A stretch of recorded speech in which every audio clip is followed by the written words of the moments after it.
होता हुआ कब देख रहे हैं आप? जी, बिल्कुल आपने सही फ़रमाया। अस्सलाम वालेकुम आपके तमाम सामीन को। सबसे पहले तो बोल्ड टेलीविज़न का हस्ब मामूल मैं शुक्रिया अदा करूँगा कि आप लोग पाकिस्तानी अमेरिकन्स की जो पॉइंट ऑफ व्यू है वो आप अपने सुनने वालों तक पहुँचाते हैं और देखने वालों तक। देखिए हम लोग जो यहाँ पे सियासत से वाबस्ता हैं, जो सियासत को समझते हैं और जो अमेरिकन जो पॉलिटिकली एक्टिव जो लोग हैं, उनके लिए ये बिल्कुल सरप्राइज़ नहीं थी। अ, डोनाल्ड ट्रम्प जो हमारे सदर हैं वो एक रियल एस्टेट की इंडस्ट्री से वाबस्ता रहे हैं और उनका ये रिकॉर्ड रहा है कि वो हर डील करने से पहले उसको बिल्कुल ऐश तक ले जाते हैं और वो बिल्कुल आखिरी वक्त तक चीज़ों को टालते हैं और वो नेगोशिएट करते हैं। तो मैं बिल्कुल हैरान नहीं हूँ इस बात पे कि बिल्कुल मेरे ख़्याल से डेडलाइन ख़त्म होने से 1-2 घंटे पहले उनका ये ट्वीट आया।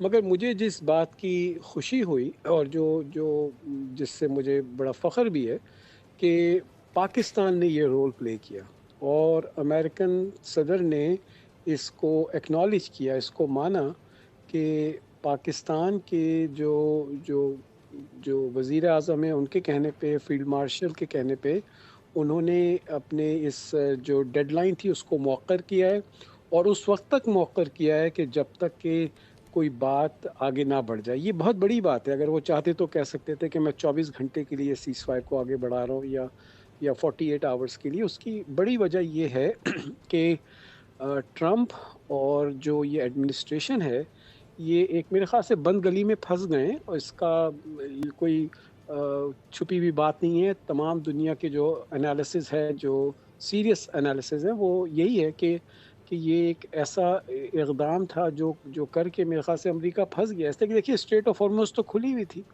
ऐसा कोई मसला नहीं था। ये जो पहले जो एक एग्रीमेंट था जिस पे कई ममालिक ने काम किया था, जब पहली टर्म थी ट्रम्प की तो उन्होंने उस एग्रीमेंट को ख़त्म कर दिया था और फिर सब के साथ मिलके स्पेशली इसराइल के साथ मिलके ईरान पे मज़ीद पाबंदियाँ लगाई मगर उसका कोई फ़र्क नहीं पड़ा, बल्कि ईरान ने जो एटॉमिक एनर्जी के मामले में उसने ज़्यादा तरक्की की।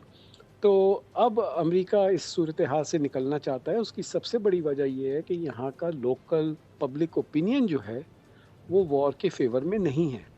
यहाँ का जो पब्लिक ओपिनियन है, वो अब इस चीज़ से तंग आ गया है कि जो प्रॉमिस करके ये एडमिनिस्ट्रेशन आई थी कि हम जंगों को ख़त्म करेंगे, हम लोकल इश्यूज़ पे तवज्जो देंगे, तो वो तवज्जो नहीं दी जा रही है। और फिर 7 अक्टूबर के वाक़ये के बाद जो ये गज़ा में जो जो सूरत-ए-हाल अनफ़ोल्ड हुई है, तो उसमें इज़राइल जो है और इज़राइल का स्क्रिप्ट जो है, वो काफ़ी हद तक यहाँ लोगों को पता चल गया है, उनमें अवेयरनेस बढ़ गई है, बहुत आगाही है लोगों में अमेरिकन्स में इज़राइल की हिस्ट्री के बारे में नेतन्याहू के बारे में। आपको तो पता होगा कि नेतन्याहू पिछले तकरीबन 20-25 साल से कह रहे हैं कि ईरान जो है वो 2 हफ्ते के अंदर-अंदर शायद एटम बम बना ले और वो जी, 2 हफ्ते जो हैं वो ऐसे ही है। 20 साल से चल रहे हैं।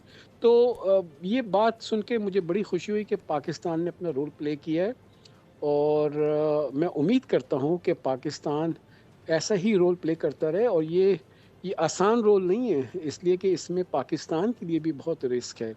मगर पाकिस्तान एक स्टेक होल्डर भी है, वो शिरकतदार है, वो एक हमसाया है और इस वक़्त देखिए दुनिया में कोई ताकत नहीं है जो जो इस पोज़ीशन में हो कि जो सारी रात फ़ोन पे लगी रही और 2 जो पार्टीज़ हैं अमेरिका और ईरान, वो दोनों के लिए तैयारियाँ मुकम्मल हैं इस्लामाबाद में। किसी ने ये नहीं कहा कि हम इस्लामाबाद नहीं जाएँगे। अमेरिका ने भी यही कहा कि अगर मुज़ाकरात होंगे तो इस्लामाबाद में और ईरान ने तो बहुत पहले कह दिया था कि अगर हम किसी पे ट्रस्ट करते हैं तो पाकिस्तान पे। तो ये बहुत बड़ी बात है। बस अल्लाह करे कि ये इसका रेज़ोल्यूशन हो जाए, इसलिए कि अगर ये प्रॉब्लम रिज़ॉल्व नहीं हुई, तो कहीं खुदा न ख़ास्ता पाकिस्तान इसकी ज़द में ना आ जाए। तो अब देखिए क्या होता है, मैं ये समझता हूँ कि और मैं काफ़ी कॉन्फिडेंट हूँ, मुझे ये भरोसा है कि आप देखिएगा कि अगले 10 घंटे में हमें पता चल जाएगा कि जेडी वैंस और उनकी टीम जो है, वो जहाज़ पर सवार है और वो पाकिस्तान की तरफ प्रवास कर रहे हैं। जेडी वैंस इसमें बड़ा इम्पोर्टेंट रोल प्ले कर रहे हैं, इसलिए कि जैरेड कुशनर और स्टीव विटकॉफ की जो क्रेडिबिलिटी है वो काफ़ी ख़राब हुई है। ईरानियों ने तो उनको कह दिया था कि हम इनसे डील नहीं करेंगे, जेडी वैंस से करेंगे। अल्लाह करे कि इस दफ़ा जेडी वैंस अपने साथ पूरी टीम लेके आएँ सब्जेक्ट मैटर एक्सपर्ट्स की। ईरानी जो थे पिछले दफ़ा जब आए थे इस्लामाबाद, तो वो अपने साथ पूरी टीम लेके आए थे, अपना होमवर्क करके आए थे। पूरी दुनिया आज ये मान रही है। तो अमेरिका को भी चाहिए कि अपना होमवर्क करके आएँ, और आई एम श्योर कि वो आएँगे। और मुझे बिल्कुल हैरत नहीं होगी कि अगर डील वाक़ई में ऐसी हुई कि हमें लगता है कि दोनों पार्टीज़ ने कॉमन ग्राउंड पा लिया है, उनका कोई इत्तेफाक हो गया है, तो मैं बिल्कुल हैरान नहीं होऊंगा कि अगर ईरान के सदर और अमेरिका के सदर भी चंद दिनों में पाकिस्तान आएँ और फाइनल एग्रीमेंट पे साइन करें। ईरान के लिए बड़ा ज़रूरी है कि ये सीज़ फायर जो है ना, ये सिलसिला ख़त्म हो, और इस खत्ते का जो जो वॉर है उसका हल निकले। इसलिए कि ईरान मुतहम्मल नहीं हो सकता है कि 2 साल के बाद फिर एक और जंग हो। तो ईरान चाहता है कि इस मौके पे जो उसको लेवरेज है, उसका फ़ायदा उठा के इस वक्त जो जौहर है साहब, आपने आपने एक बहुत खूबसूरत नुक्ता उठाया यहाँ पर कि ईरान मुतहम्मिल नहीं हो सकता, ना ही ये ख़ित्ता मुतहम्मिल हो सकता है। बिलाखिर जब ऑलमोस्ट तकरीबन 4.5 जो है वो डेकेड्स के बाद ये जब टेबल टॉक हो रही है तो कोई नतीजा खेज़ होने चाहिए। आप क्या समझते हैं कि आप इज़राइल इस मुआहदे को बरकरार रहने देगा? जिस तरीके से आपने तो कहा कि अभी काफ़ी शऊर आ गया है बिल्कुल। इस एलिमेंट को लेके कि ये यहाँ पर धकेला जा रहा है अमेरिका को, तो आपको लगता है कि जो इजरायली हैं या जो उनके लीडर्स हैं, लॉबी है। वो इस लॉबी, ऑब्वियसली लॉबी जो है वो यहाँ पर जो अमल दखल है वो रोक देगी या किसी भी तौर पे?